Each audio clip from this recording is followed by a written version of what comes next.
அனைவருக்கும் வணக்கம். Fair delimitation இதுதான் இப்போ பேசு பொருளா இருக்கு. திமுக ஏன் இதை பேசு பொருளா ஆக்குச்சுன்னா 2026ல டீலிமிட்டேஷன் கண்டிப்பா நடந்தே ஆகணும். அப்போ மக்கள் தொகை அடிப்படையில தொகுதி மறுசீரமைப்பு செஞ்சா நம்மோட எம்பிக்களுடைய பிரதிநிதித்துவம் பாதிக்கப்படும். இதை உணர்ந்துதான் நம்ம முதல்ல குரல் எழுப்பி இருக்கிறோம். இது எம்பிக்கள் எண்ணிக்கை சார்ந்த பிரச்சனை மட்டும் கிடையாது, நம்ம மாநிலத்துடைய உரிமை சார்ந்த பிரச்சனை. அதனாலதான் தமிழ்நாட்டில் இருக்க அனைத்து கட்சிகளையும் அழைச்சு கூட்டம் நடத்தணும். பாஜக தவிர மற்ற எல்லா கட்சியினரும் ஓரணியில நின்று நியாயமான தொகுதி மறுசீரமைப்பு வேண்டும்னு ஒரு தீர்மானத்தை நிறைவேற்றணும். அதுல இந்த தொகுதி மறுசீரமைப்பால பாதிக்கப்பட உள்ள மற்ற மாநிலங்களையும் ஒருங்கிணைச்சு போராட வேண்டும்னு முடிவெடுத்தோம். அதுக்காக ஆந்திரா, கர்நாடகா, கேரளா, தெலுங்கானா, ஒடிசா, மேற்கு வங்கம், பஞ்சாப் ஆகிய 7 மாநில முதலமைச்சர்களுக்கும் நாடாளுமன்றத்தில் பிரதிநிதித்துவம் இருக்கக்கூடிய அந்த மாநிலங்களை சார்ந்த எல்லா கட்சிகளோட தலைமைக்கும் நான் கடிதம் எழுதினேன். அந்த கடிதங்களை ஒரு அமைச்சர் மற்றும் ஒரு எம்பி அடங்கிய குழு அவங்கள நேர்ல சந்திச்சு கொடுத்து விளக்கம் அளிச்சாங்க. எல்லா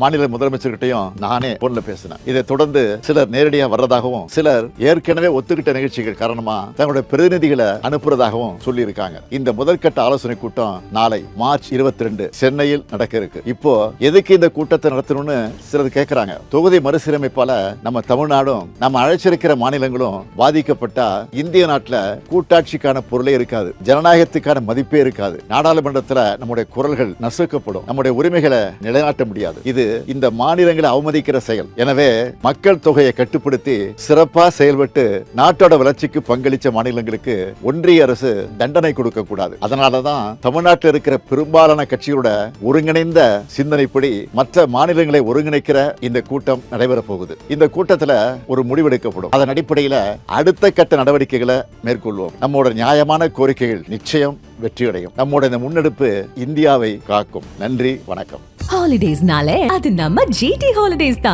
South India's #1 travel brand.